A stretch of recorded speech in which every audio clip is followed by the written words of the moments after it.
Halo, selamat pagi sahabat-sahabat PMI yang ada di rumah atau yang lagi beraktivitas.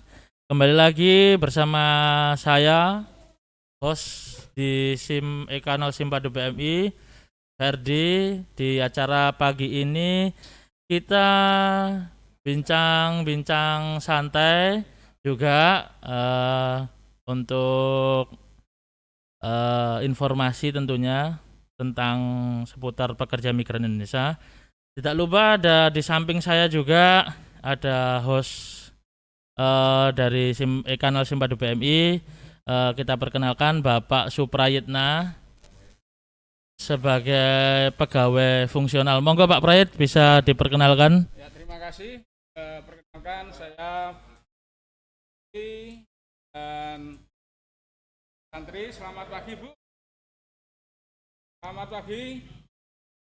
Selamat pagi, Bapak. Suaranya agak jauh. Ya, gimana kabarnya, Bu? Nanti gimana dulu Ya. kabarnya? Nanti sehat, Bapak. Izin, terima kasih. Mudah-mudahan yang di sana juga sehat, Mbak Serly juga sehat.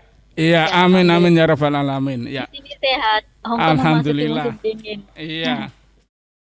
Ya, Bu Trantri. Wah, gimana kondisi di Singapura saat ini dan juga Bu Sherly yang di Hong Kong? Hongkong dulu, Hongkong dulu, Hongkong dulu. Nggih, Monggo. monggo Mbak Sherly. Terima kasih kesempatannya. Selamat pagi semuanya. Di Hongkong saat ini lagi memasuki musim dingin, lagi 19 derajat Wah, dan dingin. kabar kita baik-baik. Alhamdulillah kasus COVID di Hongkong sudah membaik ya. Kemarin itu data terakhir kemarin 8 November 2021 tidak ada kasus baru. Jadi ini kabar baik buat kita semua dan pelan-pelan dari teman-teman yang dari Indonesia itu sudah bisa masuk ke Hong Kong dan syarat utamanya ya memang harus vaksin lengkap dulu. Seperti itu. Selain tes PCR hasilnya negatif. Nanti Ya. kita ngobrol di belakang.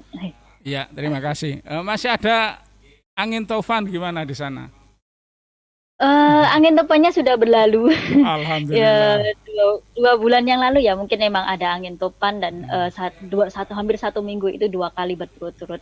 Emang di Hong Kong itu bisa dipastikan ya 1 tahun sekali itu ada topan. Tapi jangan khawatir, sebelum topan datang pemerintah Hong Kong pasti akan warning ke kita. Ya, terima kasih pengalaman dari Bu Sherly.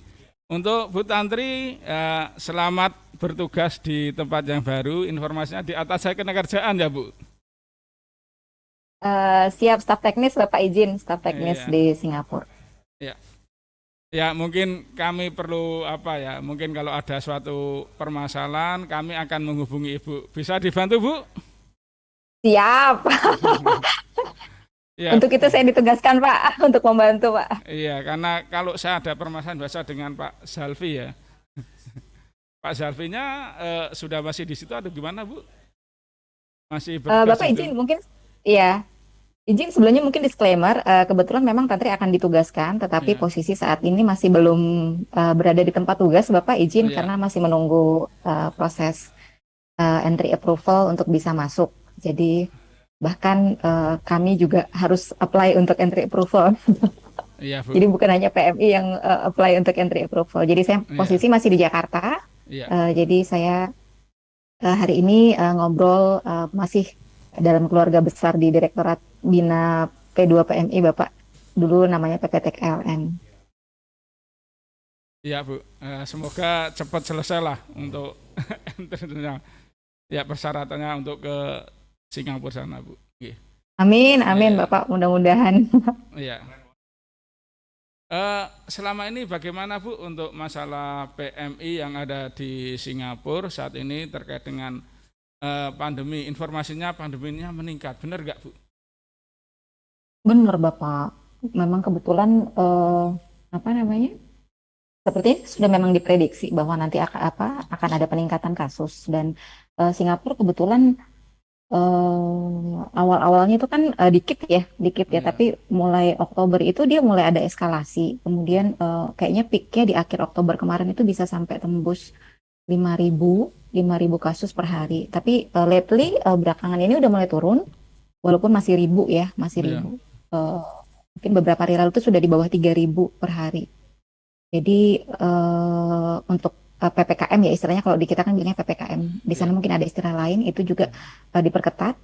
Tetapi senangnya adalah Indonesia sudah dikategorikan masuk ke kategori 2. Jadi mereka punya ada 4 kategori. Dulu pas Indonesia lagi tinggi-tingginya itu kita di kategori tertinggi high risk yang di Iya. kategori 4. Tetapi minggu lalu udah masuk ke kategori 3, dan hari ini atau kemarin itu udah ada keputusan Indonesia masuk ke kategori 2. Iya. Jadi sudah agak longgar untuk di aturan health control measure-nya, karena Indonesia udah masuk ke kategori 2. Jadi nanti karantina juga cuma 7 hari. Ya lebih longgar lah daripada kalau kita masuk di kategori 4. Ya, jadi ada suatu penurunan lagi, Pak ya, terkait dengan itu. Untuk saran Anda untuk penyiapan PMI di Indonesia, apa yang perlu dilakukan? Eh, Indonesia dikategorikan turun ke kategori 2 sebenarnya itu kan karena kerja bersama di Indonesia ya, posisi karena kan itu most likely lebih kepada kondisi penanganan COVID sendiri di Indonesia. Jadi saya sih merasa begini Pak, COVID di Indonesia itu kan posisi harusnya bareng-bareng ya. Artinya masing-masing individu juga punya tanggung jawab untuk take care self protokol begitu. Jadi posisi sih untuk mekanisme masuknya tetap harus apply izin, dan itu tergantung dari pemerintah Singapurnya untuk cepat atau tidak untuk izinnya. Tetapi yang kita bisa lakukan selama belum berangkat, pastinya pasti harus menjaga diri sendiri ya, Iya. minimal kesehatan. Iya. Jadi posisi tetap jangan pernah kendor untuk protokol kesehatannya, karena apa yang kita lakukan itu sangat berpengaruh, banyak banget pengaruhnya. Kalau kita masing-masing punya kesadaran diri untuk menjaga, jadi hasilnya kan bagus ya. Maksudnya saat status Indonesia itu juga bagus, akhirnya semuanya agak terbuka jalannya gitu. Tapi kalau once kita kendor lagi, kemudian naik lagi, status Indonesia dinaikin lagi, itu akan merembet juga kemana-mana. Jadi saat ini sih yang bisa kita lakukan jaga diri sendiri juga untuk step protokolnya, sambil menunggu mungkin bisa memperdalam apa bahasa Inggris atau apa yang nanti diperlukan untuk tugas nanti di Singapura. So far begitu ya. Gimana Mbak Sherly, menurut Mbak Sherly? Iya, Mbak Serdi. Iya. Di Hong Kong sendiri juga semakin bagus karena sudah saya katakan tadi tidak ada penambahan kasus baru maupun kasus impor ataupun kasus lokal. Jadi saat ini itu sekitar 12 ribuan kasus Hong Kong, dan di Hong Kong itu sekarang juga sudah mulai dilonggarkan seperti itu. Dan sementara ini yang bisa masuk ke Hong Kong itu yang memang harus vaksin lengkap dosis yang sudah vaksin 2 dosis 14 hari itu bagi pekerja migran dan non residen. Jadi yang masuk ke Hong Kong itu pun selain pekerja migran Indonesia juga dibatasi banget. Residen Hong Kong, maksudnya yang penduduk tetap Hong Kong, itu istri, suami atau anaknya bisa masuk, tapi juga harus vaksin. Dan juga yang selain itu juga mahasiswa yang punya visa pelajar itu boleh masuk, tetapi ya balik lagi harus ada hasil negatif tes PCR yang dilakukan 73 jam atau 3 hari sebelum penerbangan, dan juga vaksin lengkap seperti itu. Dan Indonesia ini oleh pemerintah Hong Kong sudah dikategorikan dalam grup A, di sini grup ya, grup A, B, C itu yang sekiranya bolehlah masuk untuk ke Hong Kong, tapi harus mematuhi peraturan-peraturan. Di grup A ini ada beberapa negara selain Indonesia, contohnya ada USA, Filipina, Nepal, kemudian dan Indonesia sendiri, Malaysia kayak gitu, dan Pakistan, dan banyak lagi yang berada di grup A ini. Jadi ini adalah salah satu kerjasama ya. Emang benar kata Bu Tanti tadi, untuk menangani COVID kita tidak bisa sendiri, tapi harus kerjasama. Person by personnya juga pemerintahnya itu harus bekerja sama. Dan untuk teman-teman pekerja migran, karena saya sendiri adalah pekerja migran, harap bersabar karena kalau mau masuk ke Hong Kong itu karantinanya masih lama, 21 hari. Jadi dan ini yang membuat apa ya, teman-teman itu kadang-kadang yang saya lihat di grup-grup itu, kapan sih saya bisa masuk ke Hong Kong? Kapan sih saya bisa masuk ke Hong Kong? Nah, karena karantinanya ini dan tempatnya karantina ini juga apa ya, dibatasin seperti itu, dan pemerintah Hong Kong mempunyai peraturan jika yang vaksin di Hong Kong, vaksin lengkap itu bila cuti kemudian sudah vaksin di Hong Kong kemudian ke Indonesia dan balik lagi ke Hong Kong itu akan lebih fleksibel. Tempat karantinanya ada 40 hotel yang sudah direkomendasi oleh pemerintah Hong Kong, dan itu ya hotelnya yang mana itu disesuaikan dengan budget masing-masing, dan biasanya hotel itu akan selalu full. Tetapi ini yang menjadi sedikit permasalahan bagi teman-teman yang baru dari Indonesia, proses baru misalnya, dan akan ke Hong Kong. Ini pemerintah Hong Kong saat ini hanya menyediakan 3 hotel saja, dan itu pasti terbatas, dan itu akan ini khusus domestic helper ya, akan rebutan dengan pekerja migran dari Filipina, yang dari Indonesia, dan yang 3 hotel itu adalah Penis Bay yang kapasitasnya 1.000 kamar, dan juga yang ada di Silka Hotel, dan kemudian yang ada di Tsingyi. Dan ini berita terbaru, Silka Hotel mulai 1 Desember itu sudah tidak bisa lagi menampung karantina dari pekerja migran. Jadi mulai Desember hanya ada 2 tempat karantina yang spesial untuk teman-teman yang baru datang ke Hong Kong. Ya, I mean bukan untuk cuti ya. Yang vaksinnya itu dari Indonesia itu hanya 2 hotel itu. Jadi ngantrinya nanti akan lebih lama, dan mohon teman-teman untuk bersabar karena mungkin agent atau agen travelnya itu juga harus ngantri hotelnya ini, dan masih lama banget 21 hari untuk karantina pemasukan di Hong Kong. Jadi tidak bisa diganggu gugat, harus 21 hari, dan itu pun 21 hari harus ada 3 kali tes PCR, dan jangan khawatir nanti petugasnya akan datang dari kamar ke kamar. Jadi kebanyakan keluhan teman-teman itu kok lama banget sih ngantrinya ya, karena hotelnya itu, apalagi teman-teman yang vaksin di Indonesia itu hanya ada 2 hotel, sekarang 3 hotel, tapi nanti setelah 1 Desember akan ada hanya 2 hotel. Ini yang membuat agak lama. Kalau vaksinnya di Hong Kong itu lebih fleksibel, bisa milih 40 hotel. Terima kasih informasi. Ngomong-ngomong, untuk kapasitas yang untuk PMI baru itu berapa sih Mbak untuk perharinya? Mungkin dari ya di seluruh silakan. negara, Bu Sherly. Maksudnya kapasitas yang bagaimana? Maksudnya kapasitas terhadap hotel untuk PMI yang baru masuk ke hotel tadi, Bu. Oh, yang saat ini 3 hotel. Ya, yang saya tahu ini kan kebijakan dari hotel tersebut. Kalau Penis Bay itu sekarang 1.000. Berarti dihitung saja. Berarti kan karantinanya 21 hari. Berarti setiap 21 hari ada yang PMI yang masuk 1.000, seperti itu. Di Silka Hotel itu 900-an. Jadi setiap 21 hari ada 900-an, dan yang di Tsingyi itu saya belum tahu karena ini baru dibuka beberapa hari yang lalu. Jadi, dan ini bukan dari pekerja migran asal Indonesia saja yang masuk ke Hong Kong. Jadi yang Filipina juga ingin masuk kan. Jadi setiap ya seperti beberapa hari yang lalu dari Penis Bay itu mengkonfirmasikan pembukaan atau booking hotel bisa dilakukan hari ini, mulai jam ini. Jadi saat beberapa menit setelah jam buka itu semuanya sudah full, saking banyaknya yang ingin masuk ke Hong Kong seperti itu.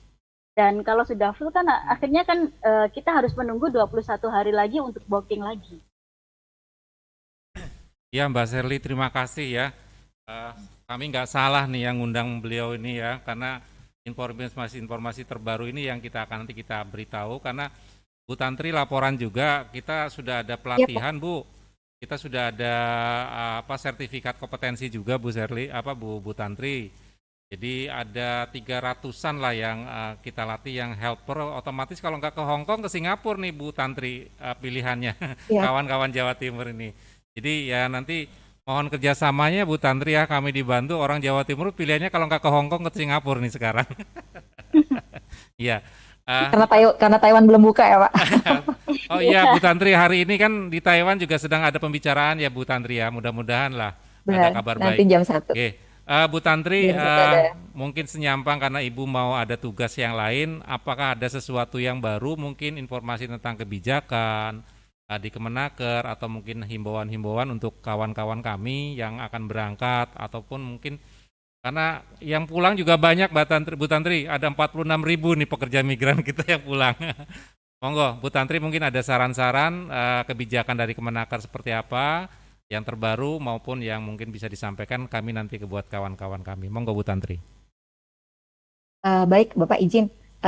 Saya tadi lupa mention juga terkait vaksin. Jadi nanti kalau untuk ke Singapura, prinsipnya saat ini Indonesia sudah masuk ke kategori 2 yang durasi karantinanya lebih sedikit, yaitu 7 hari. Kemudian untuk tempat karantinanya itu bisa memilih hotel. List hotelnya cukup banyak kalau saya lihat dari websitenya pemerintah Singapura. Jadi saya agak surprise kalau di Hong Kong agak ngantri gitu ya, tapi mudah-mudahan di Singapura enggak. Tetapi masalahnya adalah entry approval-nya yang kita tidak bisa pastikan itu cepat atau lambat dari pengurusannya di pemerintah Singapura. Karena mau masuk ke Singapura saat ini apapun akan butuh entry approval. Misalnya dia sakit mau berobat harus ada entry approval dari Ministry of Health. Kalau dia student harus ada entry approval dari Ministry of Education.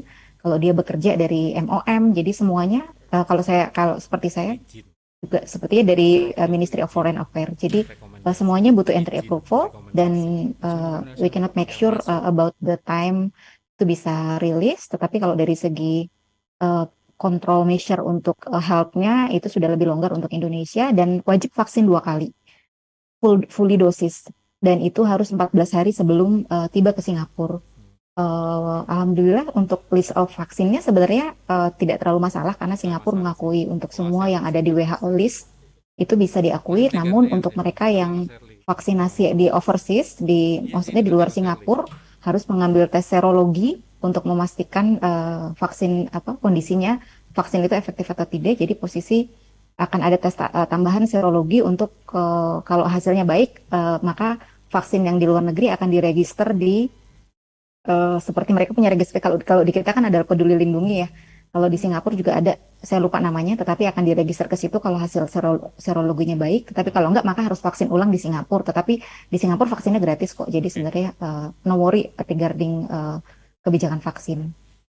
Untuk yang kebijakan baru, Bu, terbaru yang paling happening sebenarnya Korea buka ya Pak ya. Karena Korea kemarin sudah buka dan kita lagi mau propose untuk hari ini mudah-mudahan hasil pertemuan dengan Taiwan ada hasil yang baik sehingga Taiwan juga bisa segera dibuka. Jadi pasti yang akan ditunggu adalah Kepdipjen terbaru untuk list of negara yang sudah bisa terbuka untuk Indonesia. Tetap jaga kesehatan, tetap isi waktu luang dengan hal-hal yang bermanfaat terutama yang akan mendukung pekerjaan. Pastikan sudah vaksin sama ikuti perkembangan terbaru saja sih. Oke. Baik, terima kasih Bu Tantri, selamat bertugas.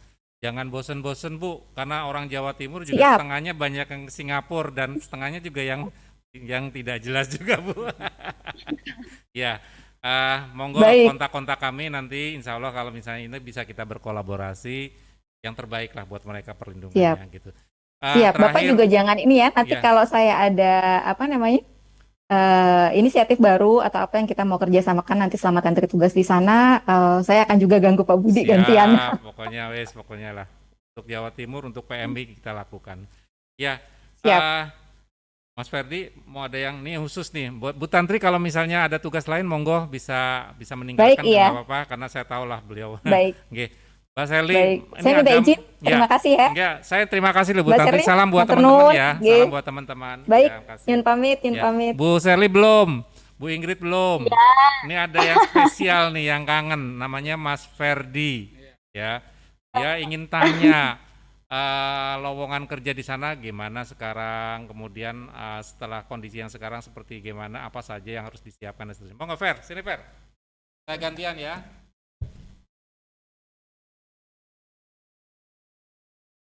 Monggo Mas Ferdi.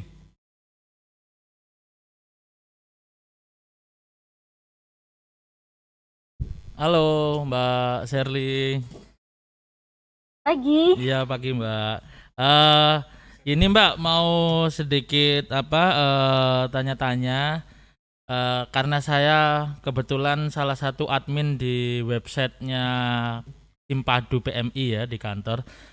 Ini mau saya saya pilih pertanyaan yang dari teman-teman sahabat PMI yang masih CPMI, masih calon pekerja migran.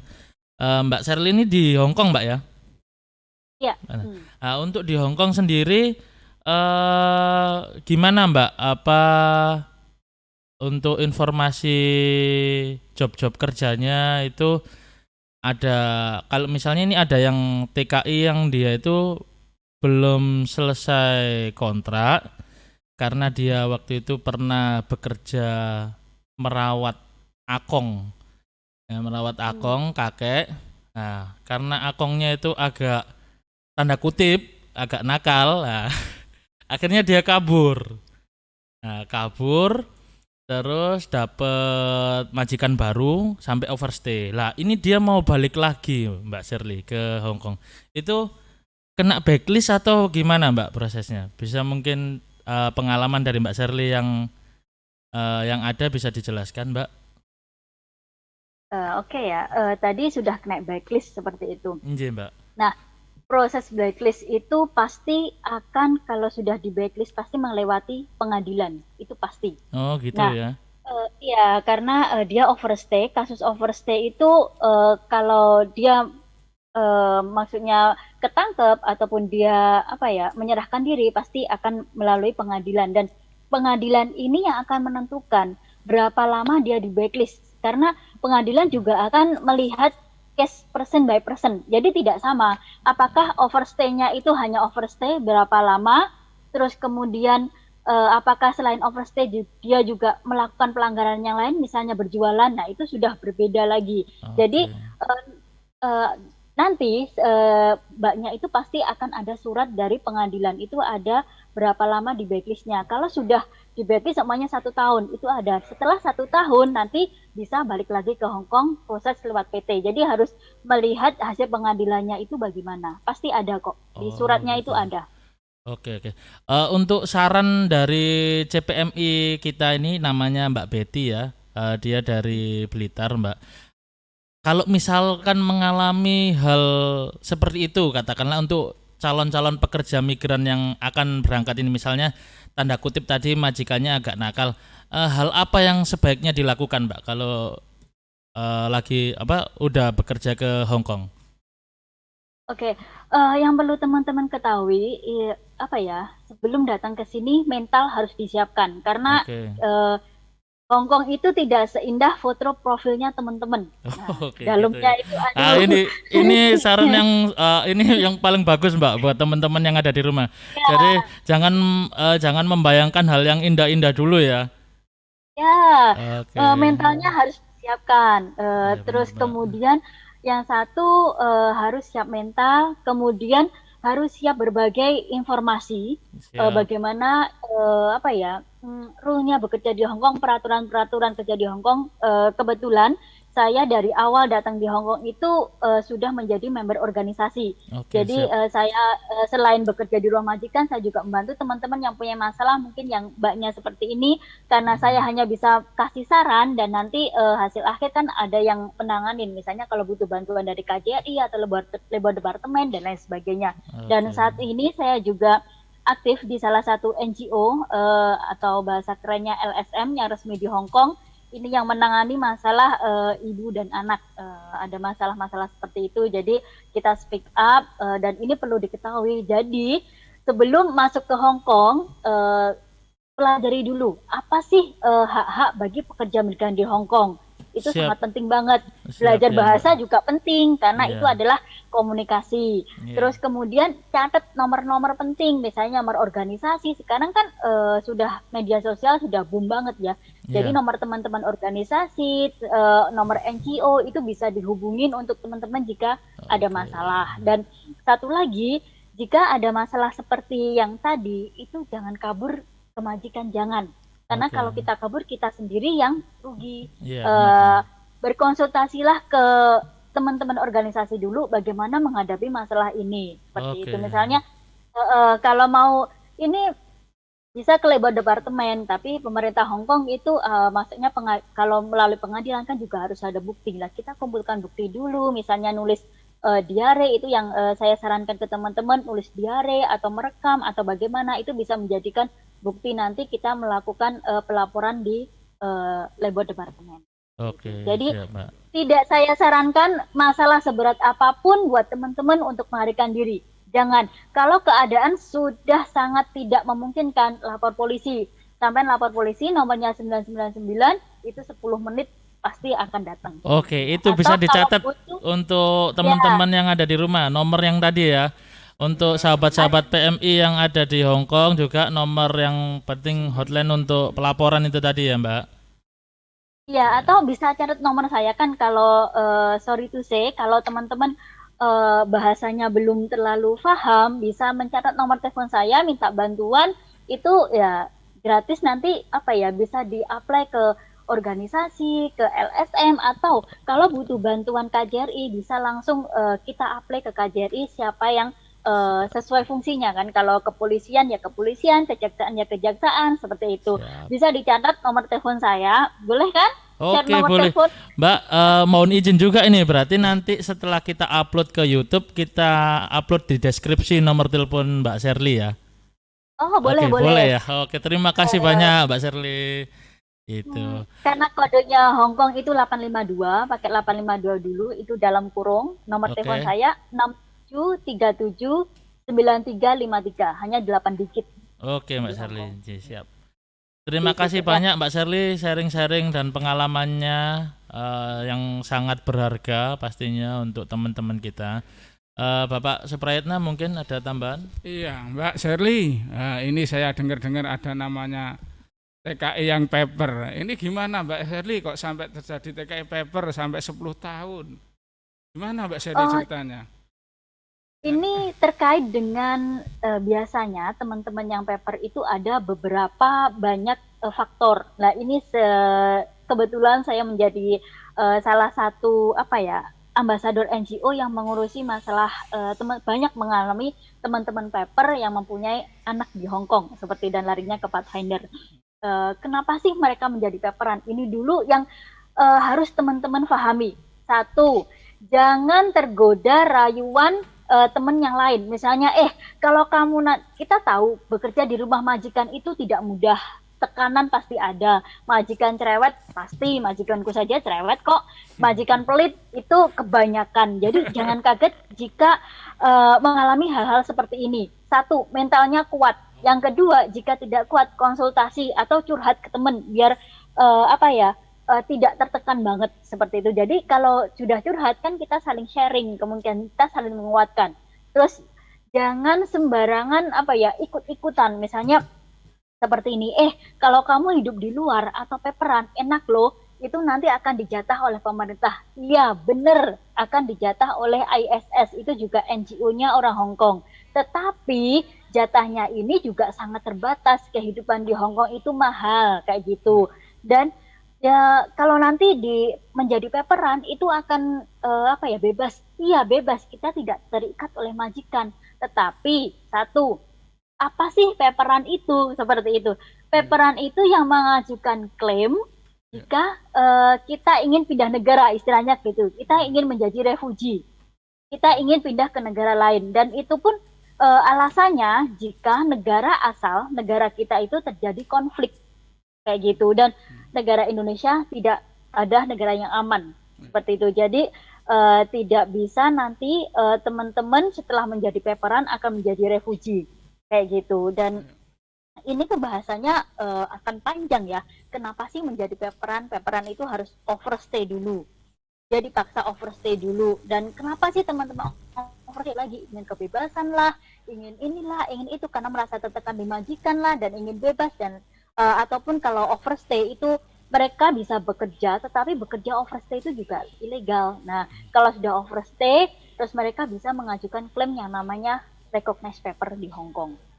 Dan itu boleh saja sih nanti kalau sudah menjadi recognized paper di Hong Kong dan mengajukan klaim ke USM, itu kehidupannya kayaknya di cover.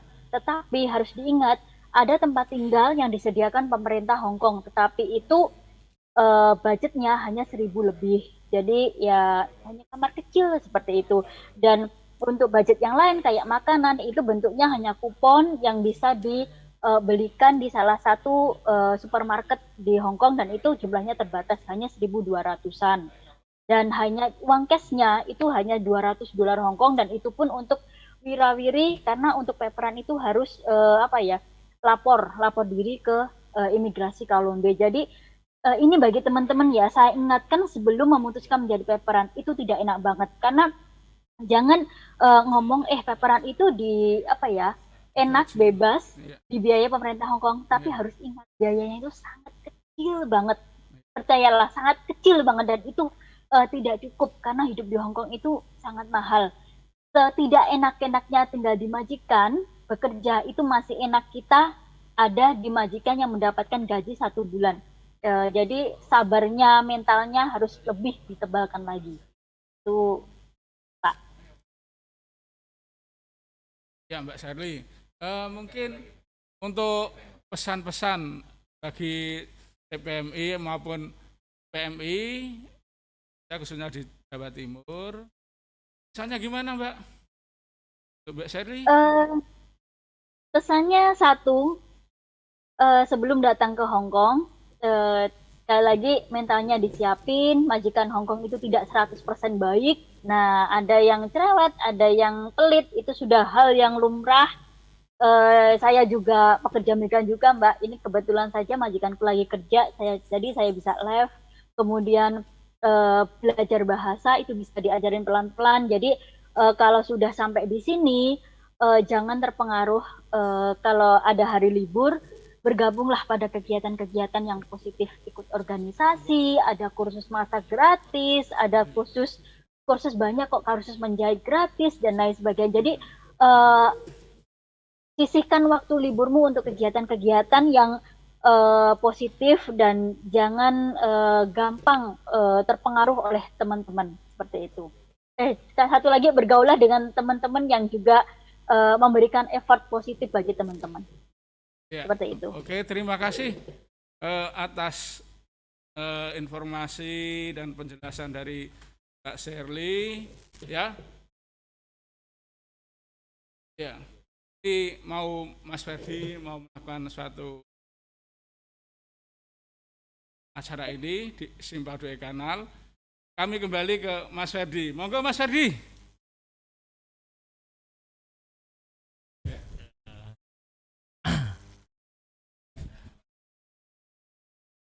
Terima kasih Mbak Sherly bincang-bincangnya tadi atas waktu yang sudah diluangkan untuk kanal Simpado PMI.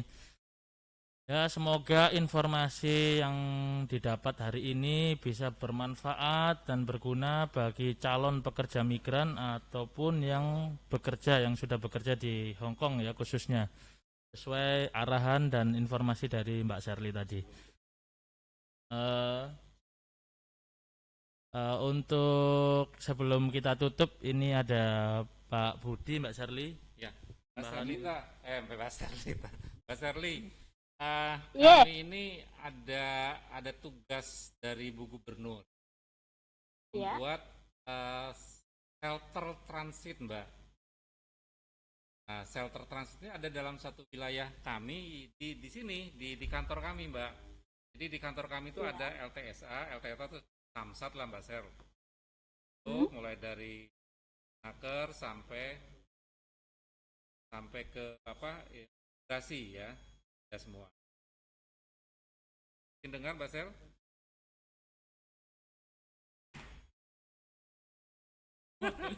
Karena gratis.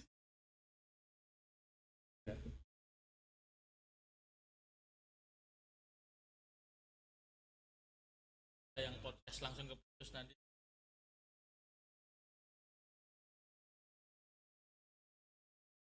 Biasanya